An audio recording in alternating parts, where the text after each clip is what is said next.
नमस्कार, मी संदीप चव्हाण आणि आपण पाहताय टॉप न्यूज मराठी। संतोष देशमुख हत्या प्रकरण 3 महिने उलटून गेले तरी देखील अजूनही या तपास कामाबाबत समाधान व्यक्त करण्या इतपत खात्री देता येत नाही। मग विरोधक असतील, संतोष देशमुखांचे कुटुंबीय असेल किंवा हे प्रकरण धसास लावण्यासाठी प्रयत्न करणारे सामाजिक कार्यकर्ते किंवा सामाजिक कार्यकर्ते असतील, अनेकांच्या मनात विविध शंका या प्रकरणाबाबत उपस्थित होत आहेत। संतोष देशमुख हत्या प्रकरणाविषयी रोज नवनवीन खुलासे तर होतातच, पण अंजली दमानिया यांनी काल जे ट्विट केलं आणि त्यानंतर आज पत्रकार परिषद घेतली, त्या माध्यमातून या प्रकरणात आणखी बरेचसे लूपहोल्स आहेत, लॅकिनोज आहेत, जे शोधून काढणं अत्यंत महत्त्वाचं ठरत आहे। पहिल्यापासून अगदी या प्रकरणामध्ये मागणी आहे की या प्रकरणातल्या आरोपींना ज्यांनी ज्यांनी मदत केली त्यांना सह आरोपी करून घेणं। पण अजूनही याबाबत ना सरकारकडून हालचाल होत आहे, ना सीआयडी ना एसआयटी तपास यंत्रणेकडून। या उलट धनंजय मुंडे यांच्यापर्यंत हे प्रकरण पोहोचूच नये यासाठी सरकारकडून प्रयत्न केले जात आहेत का, असा देखील आरोप आता विरोधक आणि अंजली दमानिया यांच्याकडून केला जातोय। काल जी बारामतीला एक आपण मोर्चाची भूमिका पाहिली किंवा त्या ठिकाणी जो मराठा क्रांती मोर्चातर्फे सर्वधर्मीय निषेध मोर्चा आयोजित करण्यात आला होता, त्या देखील वैभवी आणि धनंजय देशमुख यांनी देखील याच संदर्भामध्ये आपला मुद्दा उपस्थित केला की खंडणी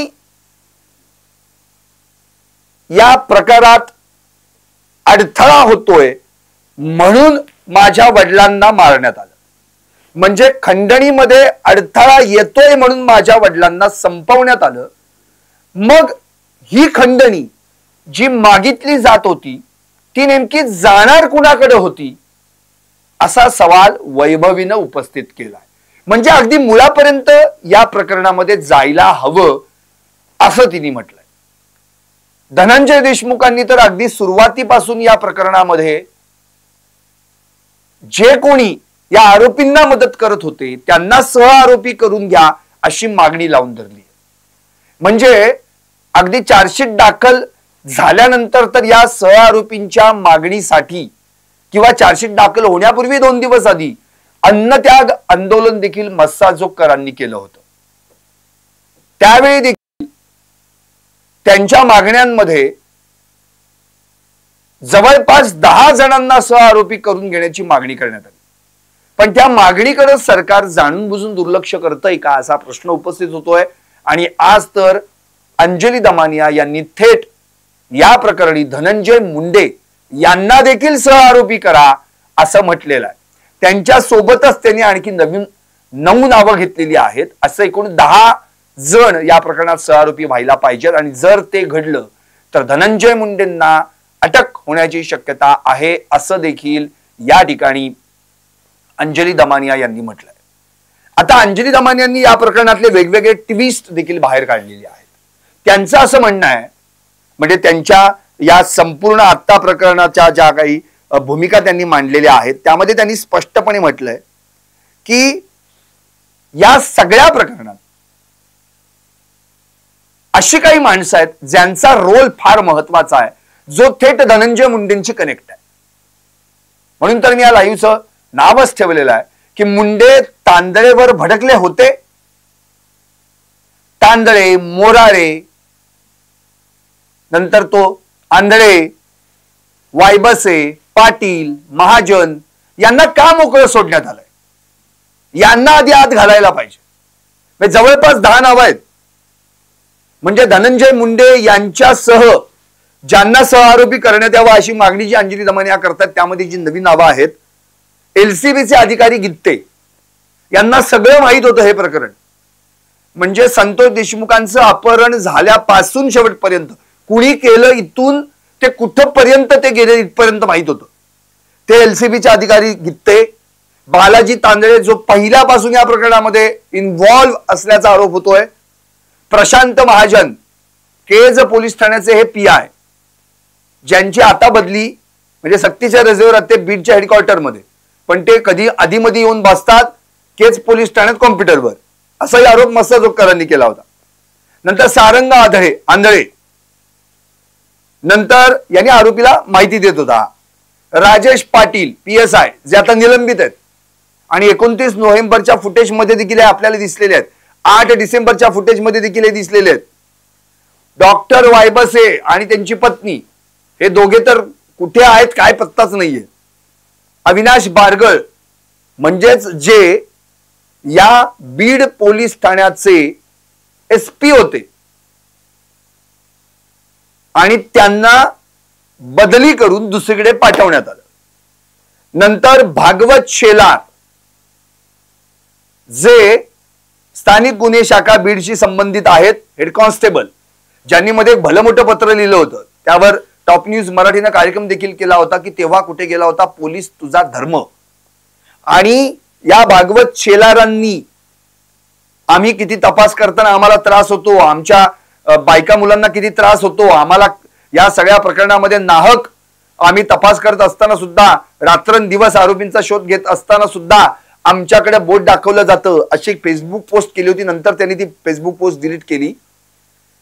पण यांच्यावर देखील या ठिकाणी कारवाई करण्यात यावी, चौकशी करण्यात यावी अशी मागणी अंजली दमानी यांनी केली आहे. शिवाय या सगळ्या प्रकरणामध्ये जे आरोपी ना सहकार्य करणारे होते त्या सगळ्यांना या ठिकाणी चौकशीसाठी आत घेतलं पाहिजे असा देखील प्रश्न उपस्थित होतोय. त्यामुळे आता या सह आरोपींवरच पुढची चौकशीची मदार आहे. तिकडे धनंजय देशमुख देखील म्हणतायत की जे सप्लिमेंटरी चार्जशीट आहे, पुरवणी चार्जशीट आहे, त्यामध्ये या लोकांना सह आरोपी केलं गेलं पाहिजे आणि ही खंडणी कुणापर्यंत जाणार होती, शेवटी ती कुणाच्या हातात पडणार होती याचा शोध घेतला पाहिजे, याचा सखोल तपास व्हायला पाहिजे अशी मागणी वैभवी म्हणजे संतोष देशमुख यांची मुलगी आणि धनंजय देशमुख म्हणजे संतोष देशमुखांचे बंधू यांनी केली. आता प्रश्न आहे की आज अंजली दमानिया यांनी पत्रकार परिषदेमध्ये मोठमोठे खुलासे केले. एक तर पहिला मुद्दा हाच की हे प्रकरण आता आपल्यावर शेकणार हे धनंजय मुंडेंना समजलं आणि समजल्यानंतर त्यांनी तातडीनं हालचाली सुरू केल्या. त्यांनी व्हाया कराड म्हणजे सातारमधलं कराड नव्हे, त्या वाल्मिक कराड थ्रू माझ्यापर्यंत काही येऊ नये म्हणून आपली काही माणसं कामाला लावली. आता त्यामधलं एक नाव आहे बालाजी तांदळे. हे बालाजी तांदळे नाव काय काल परवापासून आपण घेत नाही आहोत. सगळा मीडिया या बालाजी तांदळेंचं नाव अगदी पहिल्यापासून सुरुवातीपासून घेतोय. कारण याच बालाजी तांदळेनं धनंजय देशमुखांना धमकावलं देखील होतं. याच बालाजी तांदळेनं वाल्मिक कराडची भेट घेण्याचा कोठडीत असताना प्रयत्न केला होता. याच बालाजी तांदळेनं आरोपींना ब्लँकेट्स पुरवण्याचा प्रयत्न केला होता. याच बालाजी तांदळेनं आरोपींना पाण्याच्या बाटल्या पुरवण्याचा प्रयत्न केला होता. याच बालाजी तांदळेनं 6 डिसेंबरला आरोपींना टेबल जामीन दिला होता. याच बालाजी तांदळेनं आपल्याला आठवत असेल त्याच्या घरासमोर 4 दिवस गाडी होती. ती गाडी ज्या दिवशी अपहरण करून हत्या झाली संतोष देशमुखांची त्या दिवशी त्या प्रकरणातली ती गाडी आणि त्यांच्या घरासमोर 4 दिवस उभी होती असा आरोप त्यांच्यावर झाला होता. याच बालाजी तांदळेनं नंतर खुलासे केले आणि एक एक गोष्ट एक एक मुद्दा पुढे आणला. काय की 6 डिसेंबरला मी जर टेबल जामीन दिला असेल आरोपींना आणि ते जर कागदोपत्री सिद्ध झालं तर मी या संतोष देशमुख हत्या प्रकरणातला 1 नंबरचा मुख्य आरोपी बनायला तयार आहे. आता एवढं मीडिया समोर तो वाक्य बोलला पण पोलिसांनी त्याची चौकशी केली नाही. आणखी काय मुद्दा होता की मी ज्या ब्लँकेट्स आहेत त्या ब्लँकेट्स घेताना तुम्ही व्हिडिओ पाहिला किंवा तो व्हायरल झाला, पण ते त्या ब्लँकेट्स कुणाला दिल्या हा व्हिडिओ तुम्ही पाहिलाय का किंवा ते काही व्हायरल झालंय का किंवा आरोपींनाच मी दिलंय कशावरून? त्या ब्लँकेट्स आजही माझ्या घरी आहेत, येऊन चौकशी करा. त्याच्यावरही पोलिसांनी काही चौकशी केली नाही. त्यांनी बाटल्या पुरवल्या होत्या, पाण्याच्या बाटल्या म्हणजे आरोपींना कोठडीत असताना त्याच्यावरही काही पोलिसांनी चौकशी केली नाही. 29 नोव्हेंबरच्या फुटेजमध्ये मी दिसलो असेल तर मला दाखवून द्या असं देखील त्यांनी म्हटलं. त्याच्यावर काही पोलिसांनी ऍक्शन घेतलेली नाही. म्हणजे प्रश्न हा पडतो की बालाजी तांदळे प्रत्येक ठिकाणी दिसतोय, एस्टॅब्लिश होतो, पण बालाजी तांदळे विरोधात कुठे कारवाई चौकशी या गोष्टी कुठेच होत नाहीत. धनंजय देशमुखांनी हातभर पत्र त्याच्या विरोधात दिलं की मला यांनी धमकावलं वगैरे. वाल्मिक कराडच्या कोठडीत त्याला भेटायला परवानगी मिळाली होती, एवढं सगळं म्हटलं. बाहेर मला येऊन त्यांनी सुदर्शन गुल्हेचा फोटो दाखवून धमकावलं देखील होतं.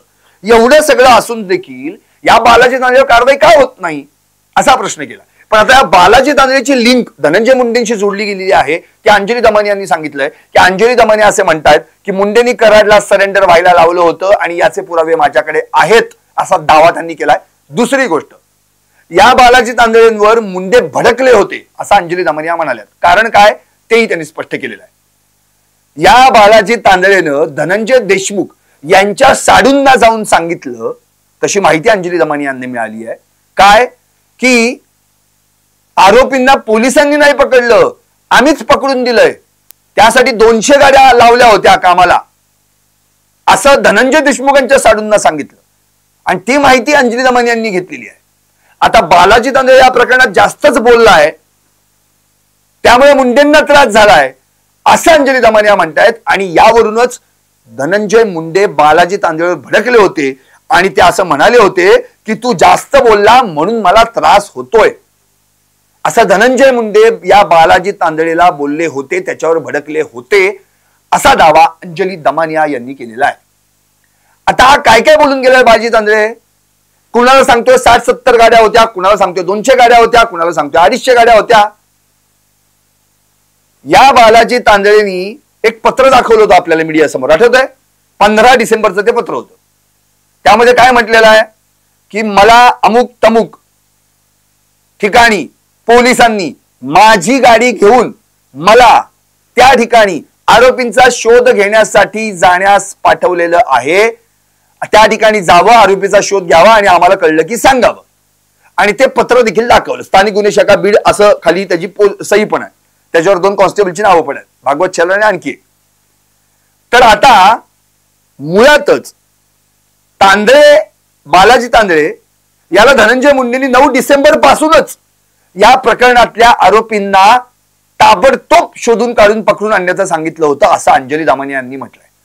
का तर जेणेकरून हे प्रकरण माझ्यापर्यंत पोहोचूच नये, मी कराड नाही सापडला की माझ्यापर्यंत ते येत नाही, म्हणून पटापटा या सगळ्या आरोपींना अटक करून घ्या. या कुणी सांगितलं धनंजय मुंडेंनी बालाजी तांदळेला? का तर ते त्याच्या ओळखीचे म्हणजे त्याच्याच फील्ड मधले ना सगळे, हे एकत्रच नाही, एकच गँग ना सगळी. आणि असं त्यांनी सांगितल्यानंतर यानं 9 तारखेपासूनच या आरोपींचा शोध घ्यायला सुरुवात केली.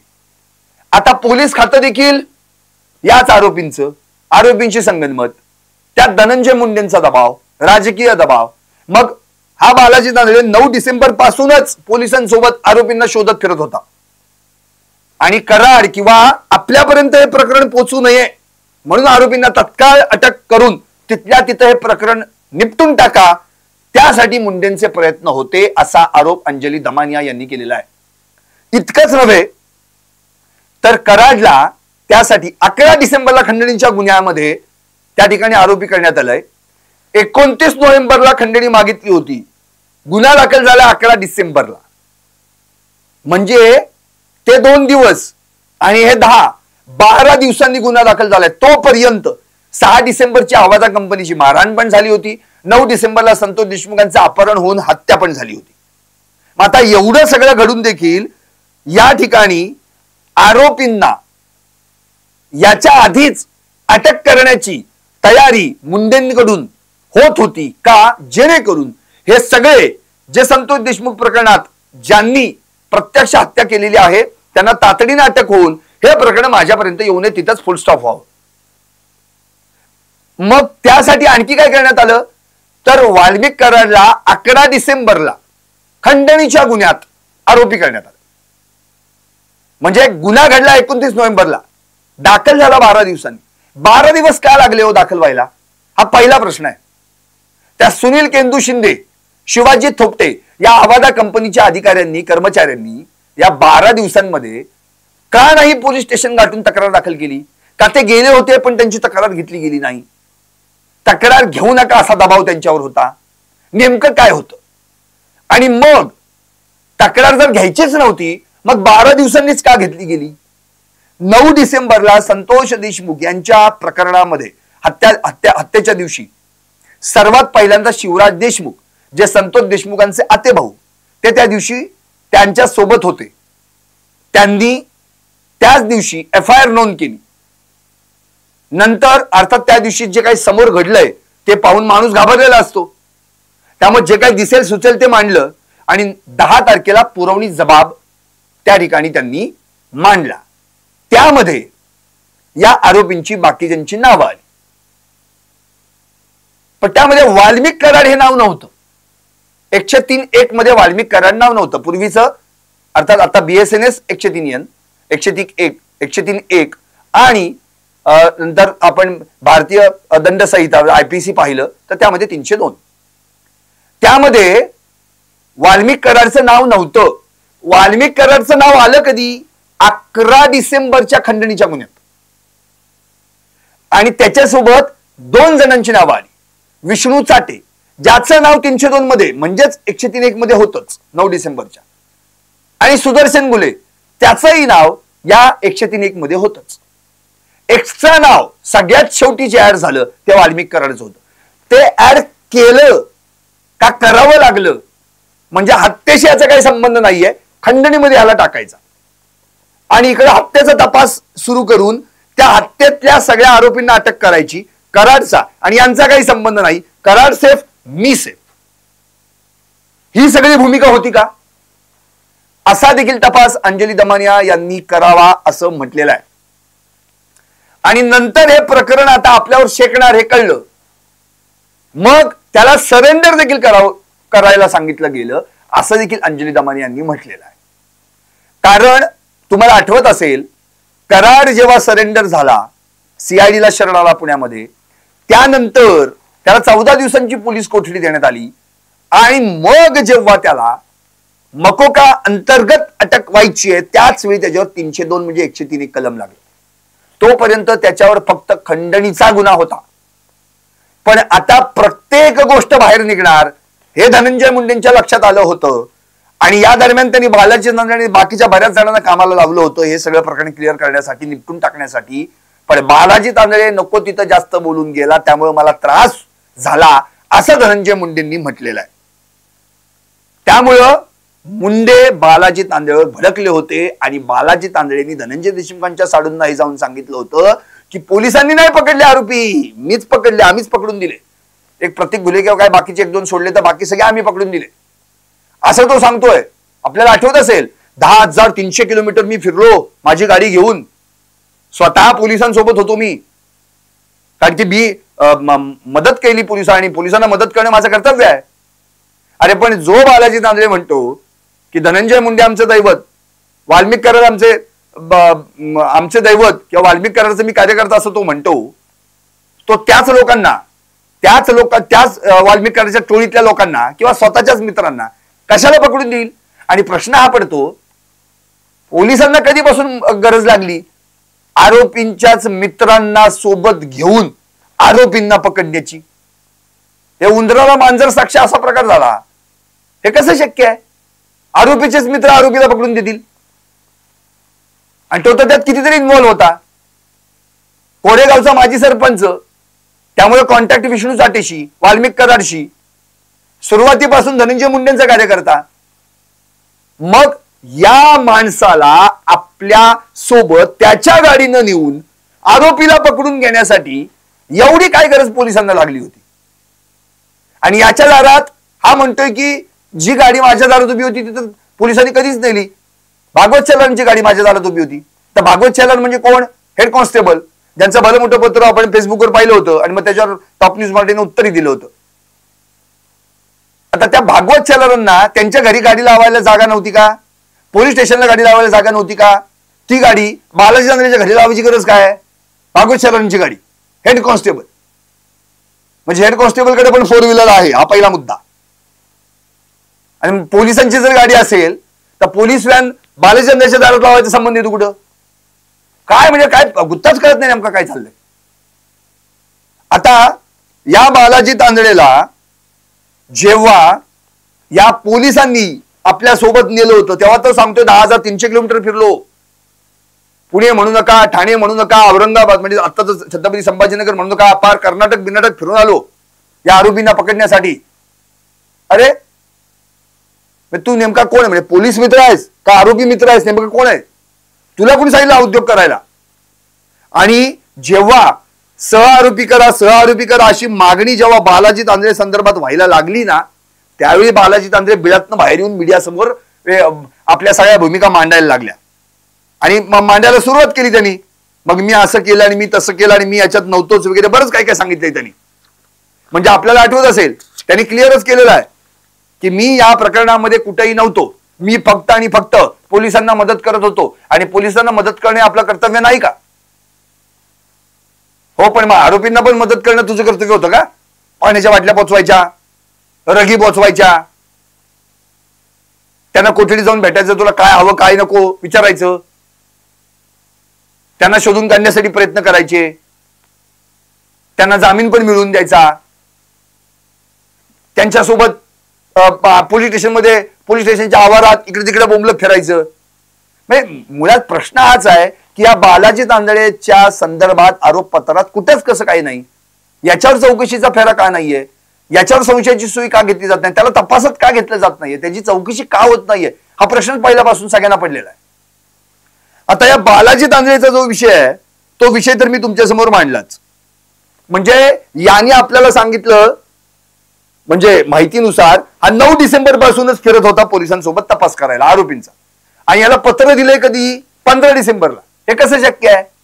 मग 6 दिवस कुठे होता? म्हणजे 6 दिवस आपल्या सोबत असून सुद्धा दाखवलं नाही का पोलिसांनी त्याला? या सगळ्याच प्रश्नांची उत्तर मिळणं अत्यंत गरजेचं आहे. कुठलं पोलीस स्टेशन असं काही कधी पत्र देतं का? नाही ना, आमच्यासोबत चल म्हणून तपासायला. आणि घरातले काय मोकळेच आहेत काय? जावा तुम्ही चांगलं काम करताय म्हणून या फिरून पोलिसांसोबत. काय म्हणजे या प्रश्नांची काही उत्तरच मिळत नाहीत आणि मुळात हे सगळ्या गोष्टी काहीतरी वेगळ्याच अँगलनी चाललेल्या आहेत एवढं नक्की आहे. आता आणखी एक महत्वाचा मुद्दा आहे.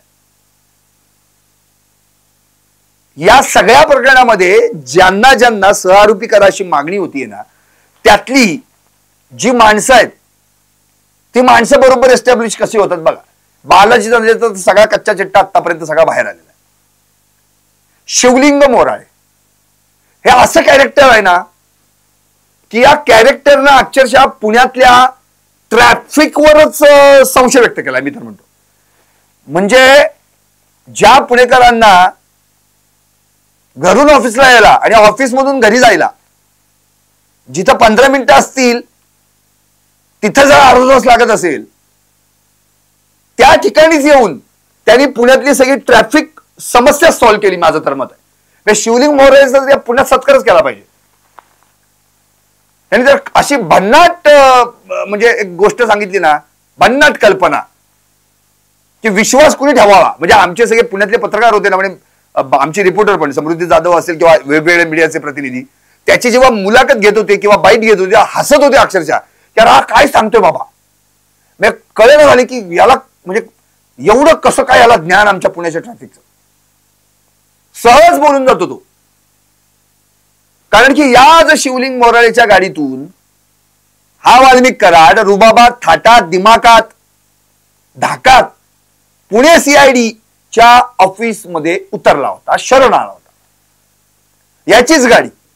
नंतर याची गाडी 4-5 दिवसांनी सीज झाली. याला काय बोलवलं नाही, काय नाही, तपास नाही, चौकशी नाही, काय नाही. अजूनही केस पोलीस ठाण्यासमोर त्याची गाडी तिथे उभी आहे, झाकून ठेवलेली आहे. का? आता वाल्मिक कराडचे पाय लागलेत ना बाबा या गाडीला. चष्टा काय? या शिवलिंग मोराळेने अशी एक दंतकथा रचली की वाल्मिक कराड तुमच्या गाडीतनं का शरण आला असा प्रश्न मीडियाने विचारला. विचारल्यानंतर त्यांनी जे तोंडपट्टा सुरू केला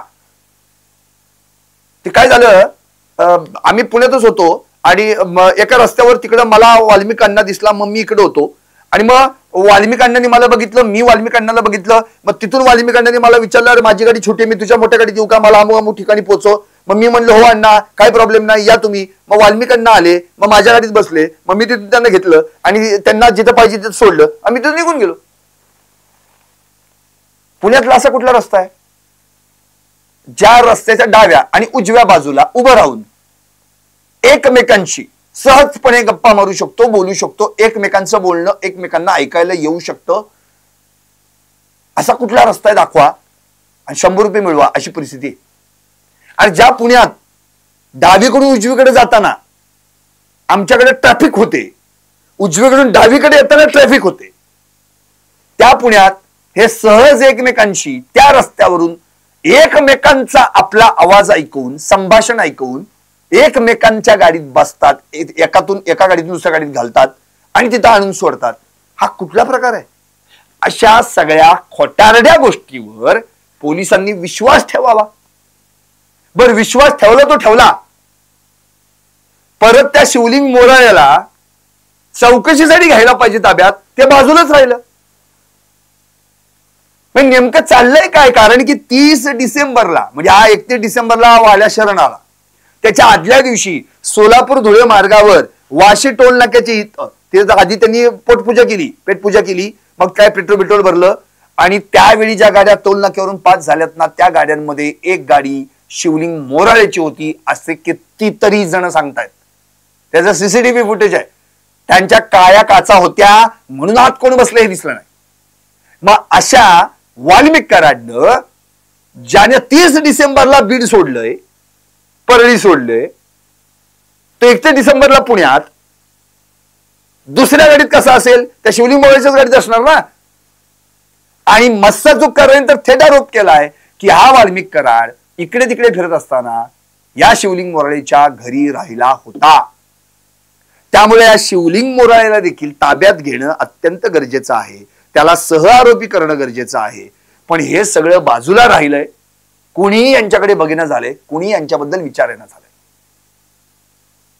त्यामुळे या शिवलिंग मोराळेचं नेमकं काय याच्यात प्रकरणात गणित आहे, काय गॉटमॅट आहे, ते कधी तपासणार?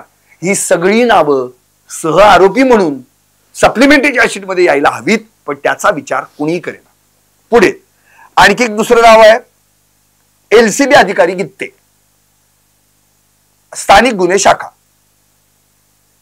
लोकल क्राईम ब्रांच, याच्यातले हे अधिकारी आहेत. यांना संतोष देशमुख यांची हत्या जी झाली त्या दिवशीचं जे अपहरण झालंय आधी, ते कसं झालंय, कुठं झालंय, कुणी केलं इथपर्यंत माहिती होती असा देखील अंजली दमानी यांनी आरोप केला. त्यांना देखील या प्रकरणाचा आरोपी करा.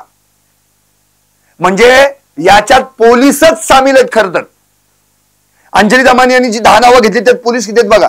एलसीबी अधिकारी गित्ते 1, प्रशांत महाजन 2, राजेश पाटील 3, अविनाश बारगळ 4, भागवत शेलार 5, 10 पैकी 5 जण तर पोलीसच आहेत. अगदी एसपी पासून हेड कॉन्स्टेबल पर्यंत हे एवढे जण या प्रकरणात सामील. तुम्ही करत काय होतात?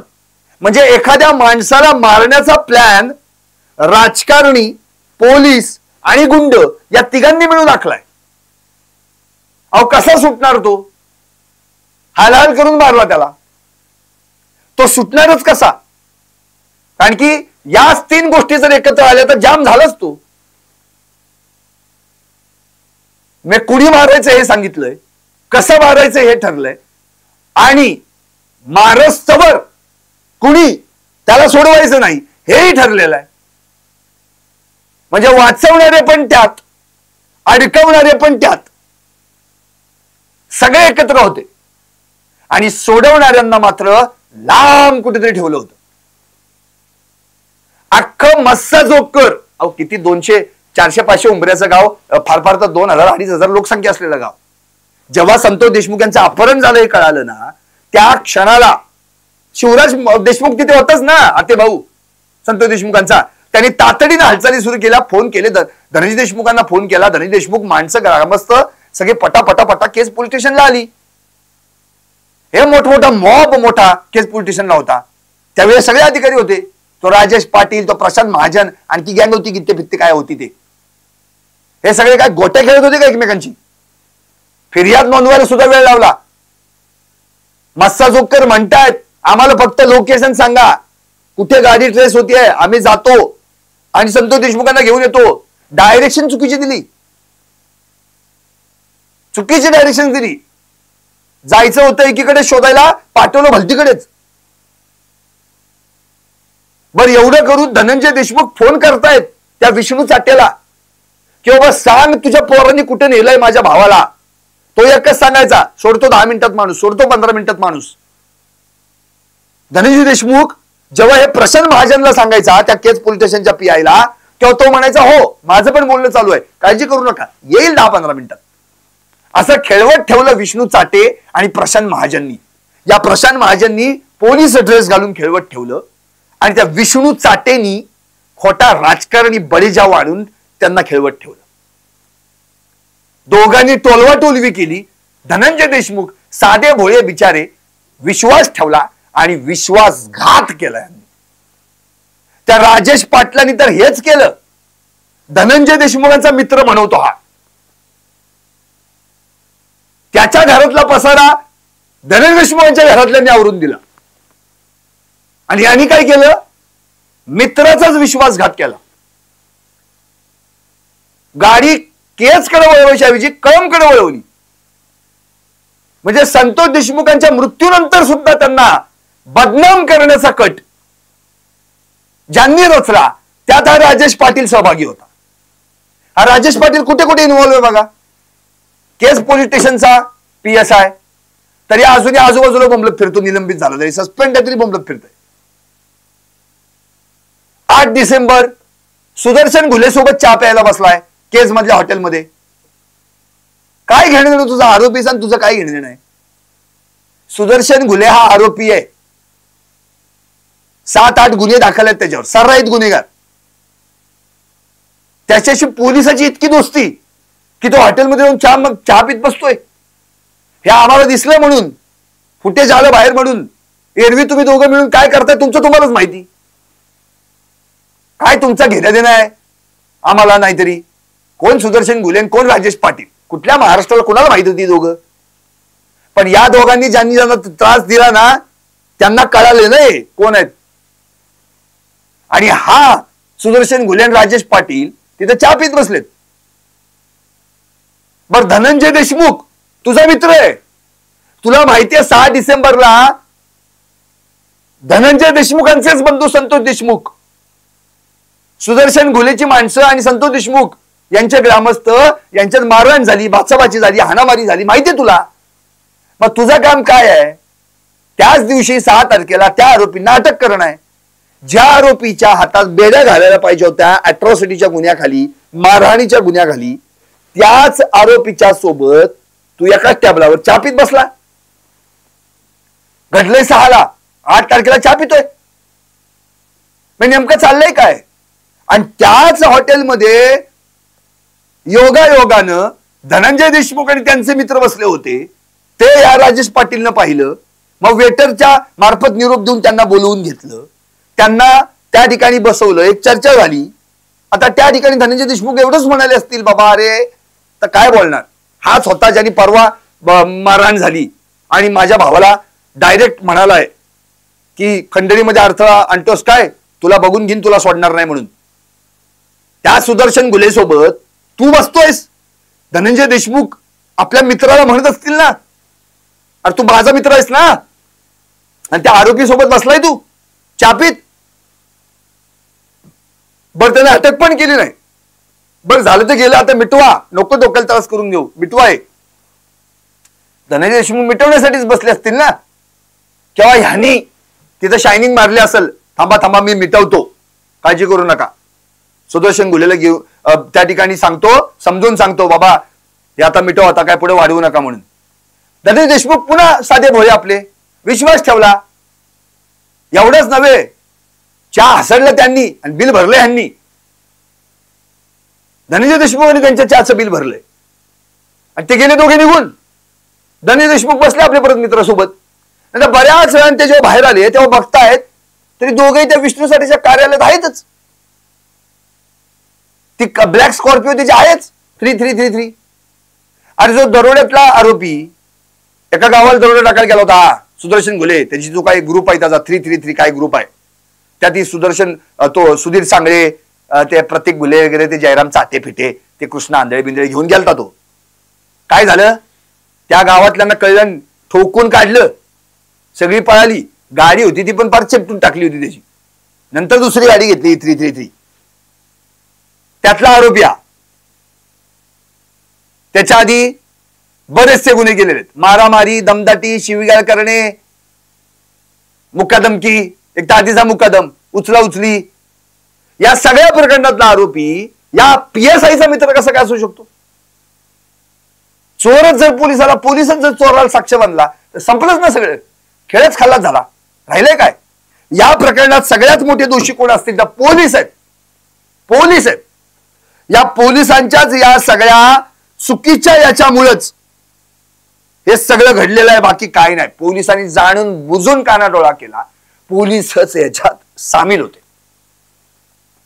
म्हणूच शकत नाहीत हे पोलीस ज्यांची नावं आपण घेतोय, हे सगळे त्यात सामील होते. आणखी हा कट शिजला 6-7 तारखेपासून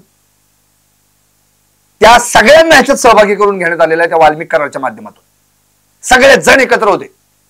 मग एवढे सगळे हे प्रकार त्या राजेश पाटलांनी डोळ्यानं पाहिले होते. अशा राजेश पाटलाला आपण पाहिलं कुठं? 29 नोव्हेंबरला CCTV फुटेज. त्या विष्णू चाट्याचं कार्यालय केस मधलं त्याच्या आजूबाजूच्या परिसरात हे सगळे एकत्र आले होते. यांची टीम, वाल्याने वाल्याची गँग आली होती एकत्र. काय काय भजीपाव खात असतील, काय चहा पित असतील. त्याच वेळी त्यांनी फोन केला कुणाला? वाल्मिक करारांनी विष्णू चाटेला. कुणाच्या मोबाईलवरनं? स्वतःच्या नाही, विष्णू चाटेच्या मोबाईलवरनं फोन केला. कुणाला केला? सुनील केंदू शिंदे. कोण आहे हा? त्या अवादा कंपनीचा प्रोजेक्ट मॅनेजर. याच्या आधी 28 मेला ऑलरेडीच याच कंपनीच्या दोघांना उचलून नेऊन अपहरण करून खंडणीची मागणी केली होती. त्यात त्या दोघांनी शहाणपणा केला. ज्यांना उचलून नेलं त्यांनी त्या आरोपींविरोधात फिर्याद दाखल केली. त्यात एक जण सापडला, रमेश घुले. दुसरा कोण? आरोपीचं नावच माहित नाही. रमेश घुले व इतर कोण आहे? तो इतर कोण? 28 मे आजची तारीख बघा, काय संबंधच नाही. मे, जून, जुलै, ऑगस्ट, सप्टेंबर, ऑक्टोबर, नोव्हेंबर, डिसेंबर, कुठं जायचं? या मे महिन्याला वर्ष होईल. पण तो कोण होता हे अजून माहित नाही. बर, तो ज्याला अटक केली त्याची परत जामीनावर सुटका झाली, तो परत कुठे गेला माहित नाही. एक घुले गेला आणि दुसरा घुले आला. रमेश घुले गेला आणि सुदर्शन घुले आला.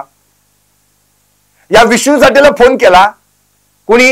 या वाल्मिक करारांनी विष्णू साठेच्या फोनवरून त्या सुनील केंदू शिंदेला फोन केला. आणि सुरुवात, सुदर्शन घुले सांगतोय तसं कर, त्या परिस्थितीत सगळं बंद कर. ती वाक्य बघा कशी आहेत.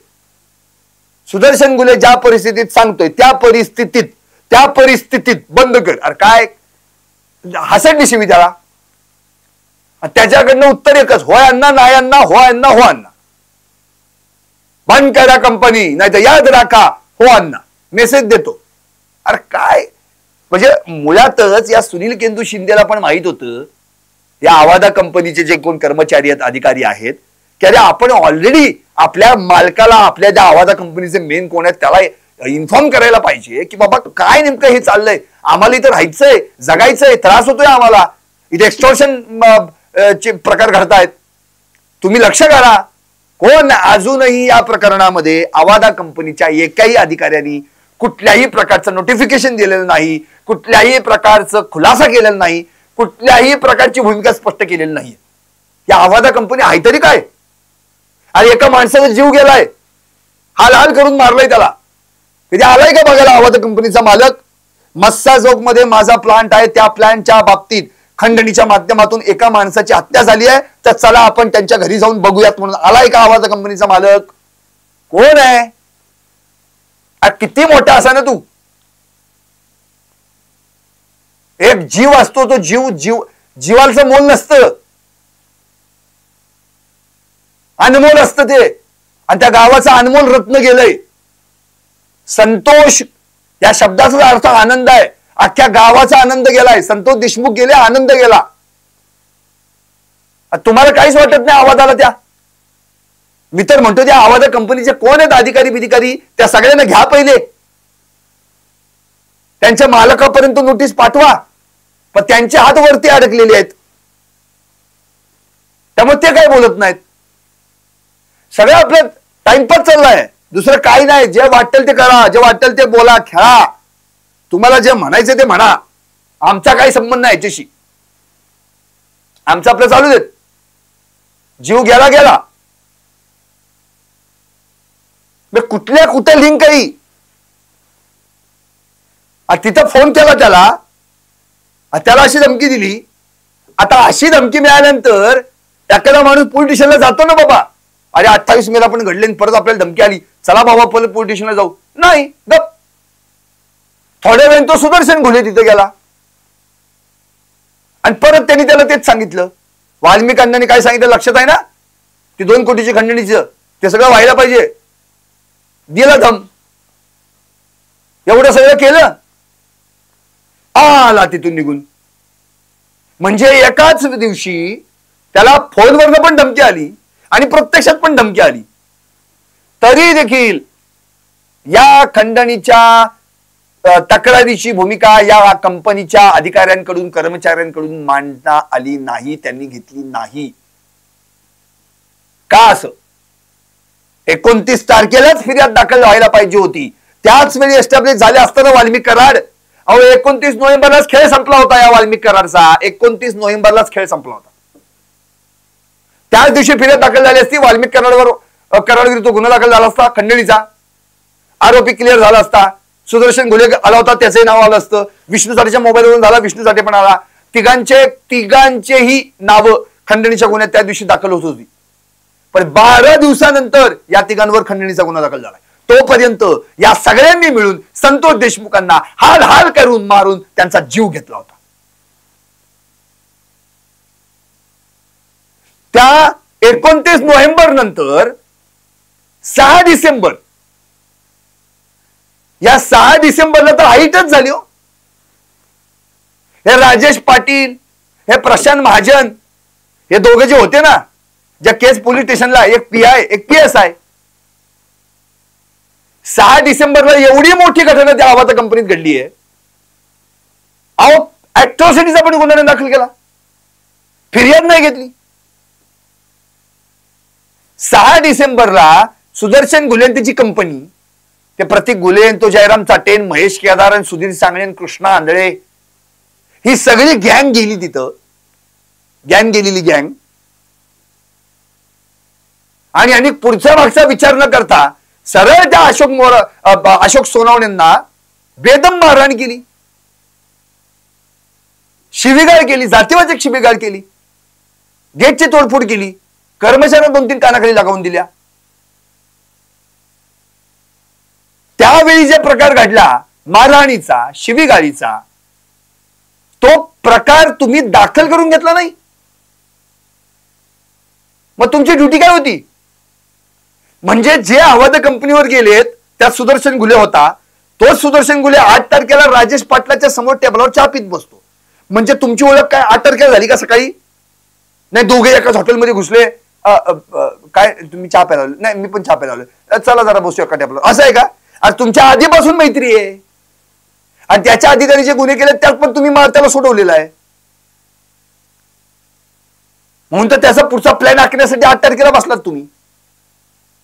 आता 6 तारखेला हे सगळे आरोपी घेऊन संतोष देशमुख, धनंजय देशमुख, अशोक सोनवणे, वॉचमन, कंपनीचे अधिकारी सगळे तिथं आले. सगळे आले. काय झालं? 11, 11:30 मारहाण झाली. 1 वाजता सगळे आले. 1 वाजल्यापासून तो अशोक सोनवणे बिचारा हातपाया पडतोय हो, हातापाया पडतोय. अहो प्लीज माझी अॅट्रॉसिटी घ्या, माझी अॅट्रॉसिटी दाखल करून घ्या. यांनी मला रात्रीची शिवीगाळ केली, यांनी मारहाण केली. काय नाही, 1 वाजल्यापासून रात्री 10:30 पर्यंत काही केलं नाही. का तर हे सगळे पोलीसच मिळालेले ना. कुणाला? त्या वाल्मिक कराडला.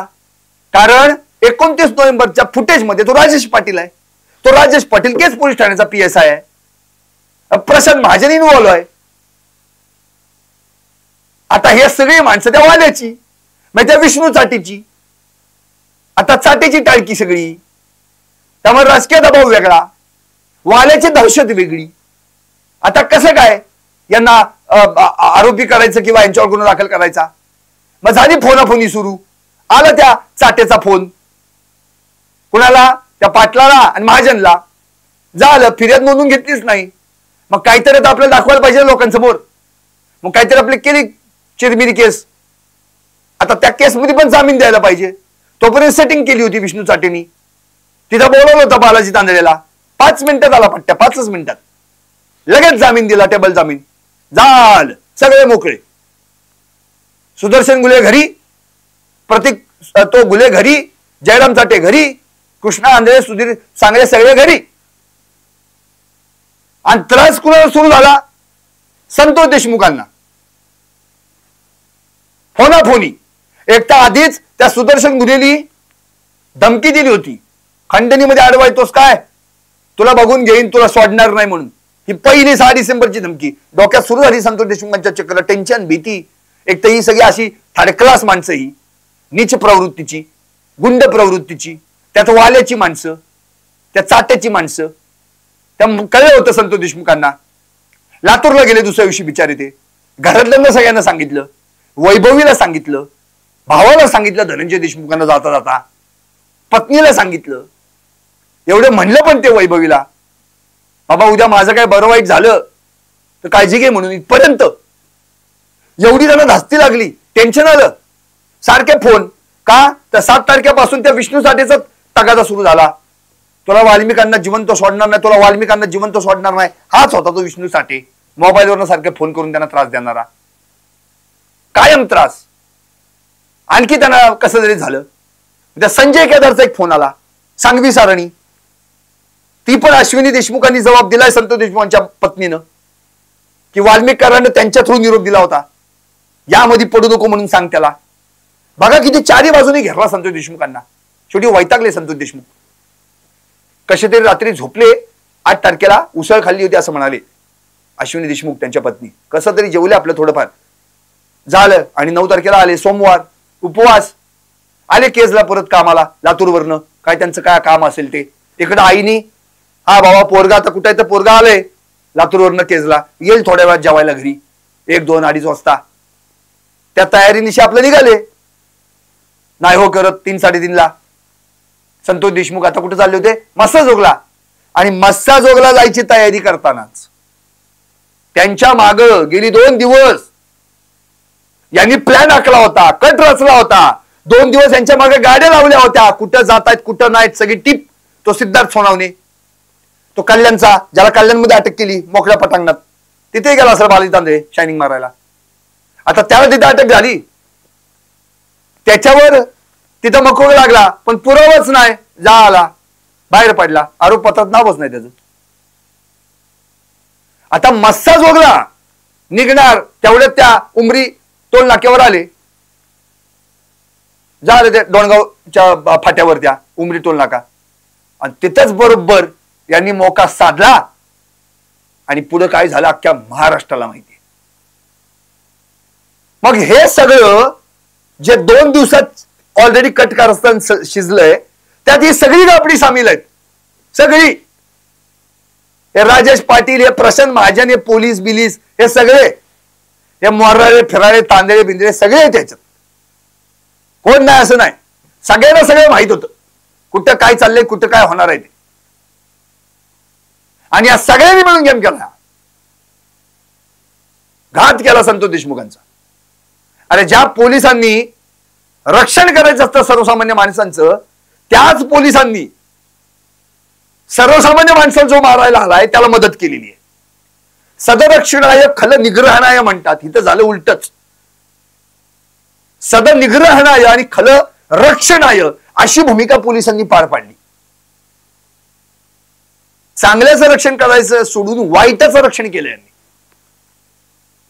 आणि अशामुळेच या पोलिसांच्या या सगळ्या कर्तव्यात कसूर जी त्यांनी केली ना, त्याच्यामुळेच कुठे ना कुठेतरी संतोष देशमुखांचा हा बळी गेलाय. काय मिळालं तुम्हाला ह्याच्यात? नो चिरमिरी काय, किती किती तुकडे मिळाले? आणि जेव्हा वर्दी घालताना तुम्ही अंगावर, त्याच वेळी कळायला पाहिजे तुम्हाला की आपण आज या पोलीस स्टेशनमध्ये बसतो तर येणाऱ्या प्रत्येक माणसाला न्याय द्यायला पाहिजे. PI ना तुम्ही, PSI ना, चांगल्या पोस्टवर असून घाण करून ठेवलीत सगळी. आणि कोण जाणार पोलीस स्टेशनमध्ये दाद मागायला जर तुमची अशी प्रवृत्ती असेल तर? अहो कुणाला वाचवायला गेले संतोष देशमुख?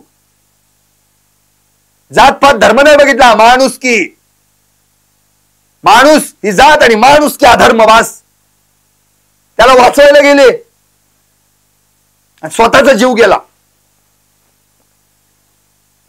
अहो आता संतोष देशमुखांसारखा कोण पाऊल उचलेल का, हिंमत करेल का भविष्यात? नको रे बाबा म्हणतील, वाचवलं गेलं मारतात. उद्या जर रस्त्याने चालताना धक्का लागला तरी खून पाडतील लोक. अरे या सगळ्या पोलिसांनी नेमकं झालंय काय तुम्हाला? अरे एवढा उत्तम माणूस, बर तुम्हालाही माहित होता तो, असं नाही की फक्त मस्साजोग करून पुरताच मर्यादित आहे तो. अख्ख्या महाराष्ट्रात ख्याती. संत गाडगेबाबा ग्राम स्वच्छता अभियान असो, आर पाटील सुंदर गाव असो, अख्ख्या जिल्ह्यात 1 नंबर काढलाय गावानं. त्या अशा माणसाला मदत करायची सोडून तुम्ही त्याला मरस्तवर मदतच केली नाही, ही कुठली पद्धत? आणि हाच प्रश्न महाजन येऊन बसतो सक्तीच्या रजेवर गेला बीड हेडक्वार्टरला, तरी त्या कॉम्प्युटरवर येऊन बसतो केसमध्ये. कशाला? काय गरज होती? मस्साजोग करून त्याचा पर्दाफाश केला, टॉप न्यूज मराठीने अख्ख्या महाराष्ट्रभर दाखवला. मग अरे कुणी हा उद्योग करायला सांगितला? या अशा प्रशांत महाजनला आत घ्यायचं सोडून त्याला मोकळा सोडलाय. अशा राजेश पाटलाला आत घ्यायचं सोडून त्याला मोकळा सोडलाय. आता वाय बसे अशी परिस्थिती आहे. हा गप बशा आहे, हा वाय बसे ना, हा गप बशा आहे, पक्का गप बशा. आणि त्याचं सगळं चारित्र पाहून तर हशा येतो फक्त. होता डॉक्टर झाला मुकादम, उलटाच पाडा याचा सगळा. बायको सरकारी वकील काही काळ होती, ती पण सनद काढून घेतली नंतर, कारण की नको त्या उद्योगात ना. इंजेक्शन द्यायचे सोडून हा पट्ट्या तिकडे उसाची कांडकी मोजत बसलाय, मुकादमगिरी करत. कोणाबरोबर? अरे जी कोणा अर्धवट जी काही ती शिकलेली पण नाही ती टाळकी ती. तू डॉक्टर तरी आहेस आणि नादी कुणाच्या लागला? त्या कृष्णा आंधळे, सुदर्शन घुले, सुधीर सांगळे. अरे त्यांची पात्रता काय? तू डॉक्टर आहेस काय? कशाचा काय ताळमेळच नाही कशाला. मग आली सगळी गॉटमॅट करून एकत्र. मग ह्याला उचल त्याला उचल, कोणी उचल नाही दिली की त्याला उचलून आण, ने पाचच्या आंब्यात ठोक ठोक ठोक, तिथं मार त्याला, काढ पैसे. अरे ही या असली उचलेगिरी. आणि याच संभाजी वायबसेनं त्याच्याच बायकोच्या मोबाईलवरून मनी ट्रान्झॅक्शन केले, त्या कृष्णा आंधळेला पैसे पुरवले आणि या सगळ्या आरोपींना पळून जाण्यासाठी मदत केली. अशा संभाजी वायबसेबद्दल एक प्राथमिक चौकशी करून त्याला सोडून दिलं. आणि त्याच्याकडे बरंच काय काय असेल. मी तर म्हणतो अजून कृष्णा आंधळे कुठे आहे त्याला माहित असेल, पण आम्हाला शोधायचंच नाही ना त्याला, आम्हाला बघायचंच नाही. आम्हीच आंधळे झालोय आता. त्या सीआयडीने एसआयटीला एक पत्र लिहून पाठवलं पाहिजे, कृष्णा आंधळे नावाचा आणखी एक आरोपी त्याला पकडायचंय बरं का. नाही एवढे दिवस झाले नाव विसरला असाल म्हणून, असं पाठवावं लागेल पत्र आता. अरे नुसतं चार्जशीट दाखल होणं होत चालत नाही, ते शेवटपर्यंत स्ट्रॉंग टिकवलं पाहिजे. त्यासाठी त्या आणखी स्ट्रॉंग करण्यासाठी यांना सह आरोपी करणं अत्यंत गरजेचं आहे. भागवत शेलार काय त्या बालाजी रंजणेचं कनेक्शन आहे बाबा तुझं? तू त्याच्या घरासमोर गाडी लावायची गरज काय? जे पत्र दिले 15 तारखेचं त्यात तुझं नाव कशाला पाहिजे? कशाला मध्येच बिनकामाचा उद्योग फेसबुक पोस्ट कर, हे कर ते कर. काय घेणं देणं काय? अहो तुम्ही मदत करा चांगली सर्वसामान्य माणसांना, त्यांना न्याय मिळवून द्यायचा प्रयत्न करता, तुम्ही आरोपी सोबत बोंबलत फिरताय. तो सारंग आंधळे कोण, कुठला काय नागेवाडी का काय कुठतरी कुठला आहे तो, आंधळेवाडी का काहीतरी आहे. हा असंच असेल टुकार आपला, ह्याला मदत कर त्याला मदत कर. अहो सगळी एकच गँग नाही. अविनाश बारगळ, अरे एवढे मोठे अधिकारी तुम्ही, तुमच्याच बीड जिल्ह्यात हे घडलं. मुख्यमंत्र्यांनी तुम्हाला तात्काळ त्यावेळी म्हणजे काय बदली केली तुमची. अहो पण तुम्ही काय कुटाणा करून ठेवलाय तुमच्या त्या काळात बघितलंय का कधी? काय घडलंय? बरं फक्त एकच केस घडली का तुम्ही असताना? याच्या आधी पण बरंच काय काय घडलंय ना तिथं. महादेव मुंडे, बापू आंधळे, या प्रकरणांचं काय काय या वाल्याच्या जशीला घाबरलात तुम्ही? उच्च पदस्थ अधिकारी, IPS IAS, उत्तम मेहनत करून तुम्ही त्या जागेवर बसलात आणि काय केलं? सगळं भरगळलं. यांची दहशत माजत होती आणि तुम्ही डोळेझाक करत बसलात. त्यामुळे तुम्हाला सुद्धा या प्रकरणामध्ये सहआरोपी केलं पाहिजे अशी मागणी अंजली दमानी यांनी केली आहे. या सगळ्या प्रकरणामध्ये जी माणसं आहेत, ज्यांची नावं घेतली गेली, त्या सगळ्यांना काही करून सहआरोपी करणं हाच पर्याय आता तरी या ठिकाणी महत्वाचा आहे. वैभवीने उपस्थित केलेला प्रश्न, ही खंडणी कुणाला जाणार होती? अंजली दमानी यांनी उपस्थित केलेला प्रश्न की धनंजय मुंडे यांनी या केसमध्ये दबाव टाकला होता आणि बालाजी तांदळेला 9 डिसेंबर पासूनच आपल्यावर हे प्रकरण शिकू नये म्हणून आरोपींसोबत, पोलिसांसोबत आरोपींचा शोध घेण्यास पाठवलं होतं. त्याचे पुरावे अंजली दमानी यांकडे आहेत.